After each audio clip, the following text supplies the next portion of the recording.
Hello friends, welcome back to my channel. তোমরা সব কেমন আছো? আশা করি ভালো আছো, আর আমিও খুব ভালো আছি। এই দেখো শাড়ি পরে নিয়েছি, তো এইদিকে বরণ ডালও রেডি করে নিয়েছি। বুঝতেই পারছো বরণ করতে যাব, তো রেডি হয়ে নেওয়া যাক। তো রেডি হয়ে তোমাদের সঙ্গে শেয়ার করলাম কেমন লাগছে আমাকে এই শাড়িটা পরে, অবশ্যই বলো।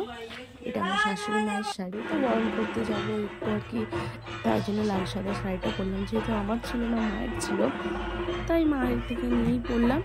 তো চলে এলাম বরণ করতে। তো আমার বরকে বললাম একটু ক্যামেরা করে দাও, তো ওই ক্যামেরা করে দিচ্ছে।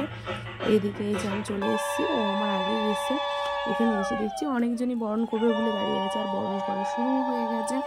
আমার আসতে একটু দেরি হয়ে গিয়েছিলো, তাই এই কাকিটা ফার্স্ট বরণ করছে, আস্তে আস্তে সবাই করবে। তো এটা হলো আমাদের পাড়ার ক্লাবে আর কি পুজো হয়েছিল, সেই প্রতিমা। এই প্রতিমাটা কেমন হয়েছে অবশ্যই তোমরা কমেন্ট করো। তো তোমাদের কার কার বরণ করতে ভালো লাগে অবশ্যই জানি, আর আমার তো বরণ করতে ভীষণ ভালো লাগে। তো এই দেখো আমি চলে এসেছি বরণ করতে, বরণ করছি। তো পাশে একটা দিদি ছিল, তো ও একটু বলে দিচ্ছিল, করেছি আগে দুবার, তো বাট একটুখানি কনফিউজ হয়ে যায় করার সময়, তো বলে দিচ্ছিল। এই যে ও আছে, ওই যে পাশে দাঁড়িয়ে আছে, অনেকজন আছে, ওরা আবার নতুন বরণ করবে, তো ওরা আবার আমাকে জিজ্ঞাসা করছিল, এরকম খুব মজা করছিলাম সবাই মিলে। তো একটা কাণ্ড হয়ে গেছে পিছনে, তো আবার দেখছি যে ভরে পড়েছে, তো এখন সবাই সেটাই ছোটাছুটি করছে। এবার আমি তো বরণ করতে করতে সেখানে যেতে পারছি না, তাই আমি ঠিক করেছি যে বরণটা হয়ে গেলেই যাওয়া যাবে। এই দেখো এবারে মায়ের পায়ে আলতা পরিয়ে দেবো। এখানে আলতা সরাটা রাখাই ছিল, তাই আর আমি বাড়ি থেকে আলতা নিয়ে যাইনি। প্রতি বছরই ওখানে আলতা ঢালা থাকে, যে আলতা পরায় মাকে, সে ওই সরার থেকে নিয়ে আলতা পরায়। তো তোমরা কি বরণ করার সময় আলতা পরো? তোমরা অবশ্যই কিন্তু কমেন্ট করে বলো। আর আমাদের এখানে আমি ঠিক জানি না, কিন্তু দেখেছি বড়রা সবাই পরায়, তাই আমিও পরাই। মায়ের পায়ে আলতা পরাতে কিন্তু খুব ভালোই লাগে। মাকে বিদায় দেওয়ার সময় কিন্তু মনটা সত্যিই খুব খারাপ লাগে, কিন্তু কি করবো, বিদায় তো দিতেই হবে।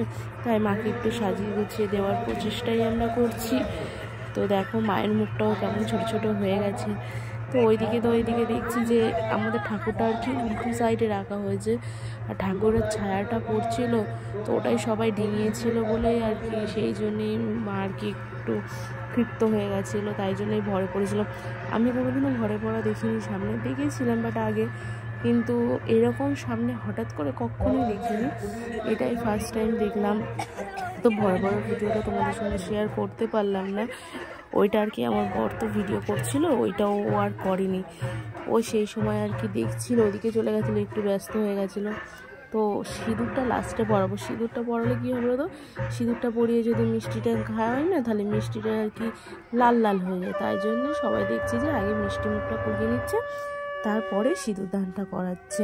তাই আমিও ওদের মতো তাই করলাম, মিষ্টিটা খাইয়ে দিচ্ছি, এবারে মাকে সিঁদুরটা পরিয়ে দেবো।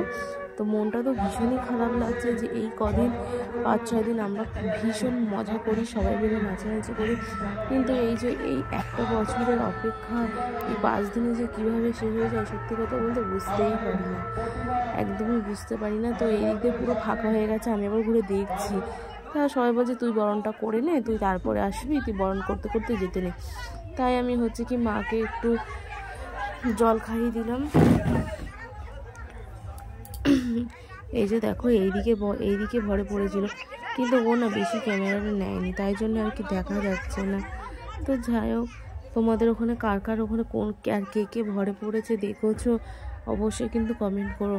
এইসব যদিও আমি বিশ্বাস করি না, কিন্তু তবুও সামনে হয়েছে, তো না বিশ্বাস করেও আর পারলাম না। এরকম ঘটনা তোমাদের সঙ্গে কার সঙ্গে ঘটেছে, তাহলে বুঝতে পারবে যে কেমন লাগে সেই সময়টা। কিন্তু কি করব, আমরা তো কেউ বুঝতেই পারি না এরকম একটা অনিষ্ট আমাদের হয়ে যাবে। যে দেখতে পাচ্ছি এই যে পিছনে যে ছায়াটা পড়ছে, এই ছায়াটার জন্যই আর কি অনেক সমস্যা হয়েছে। কি আর করা যাবে, ভুল হয়ে গেছে। তো মায়ের কাছে বললাম, মা ভুল হয়ে গেছে, ভুল তো মানুষ মাত্রই হয়, আর সবই তো তোমারই দাসী, তো তুমি সেই বুঝে আর কি ক্ষমা করে দাও। তো মায়ের কাছে সবাই মিলে খুব কান্নাকাটি করছিল, ক্ষমা চেয়ে নিল সবাই। তো বরণটা ভালো কমপ্লিট করে ফেলাম। এই যে আমাদের একটা দাদা, তো সে তো ভীষণ মানে আর কি নাচায় ব্যস্ত হয়ে পড়েছে, দেখছো সে এখন খুব নাচছে।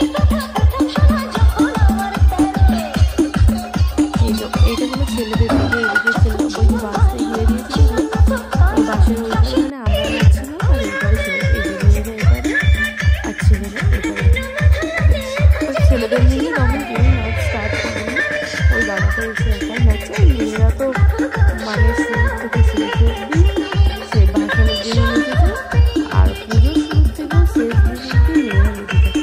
মেয়েরা একটু বেশি নাচানাচি করে আমাদের এখানে কিন্তু, আর আমরা কিন্তু খুব মজা করি। যেহেতু পাড়ায় আমাদের একটাই পুজো হয়, কালী পুজো, তো সেহেতু নিজেদের পুজো হিসেবে তো আমরা নাচানাচি করবো না, কারা করবো বলো? পাড়ার মেয়েরাই তো নাচানাচি করবে, আনন্দ ফুর্তি করবে।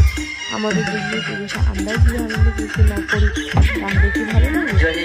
তো এইদিকে আবার একটু ছেলেদের দিকে ক্যামেরা দিচ্ছিল, এরাও নাচছে, এরা 2-4 জন আছে, তারপরে এসেছিল অনেকজন, কিন্তু সেই ভিডিওটা লাস্টে করা হয়নি। ভিডিওটা কেমন লাগলো অবশ্যই কমেন্ট করে জানিও, আর চ্যানেলটা সাবস্ক্রাইব করে দিয়ে লাইক কমেন্ট শেয়ার করে দিও।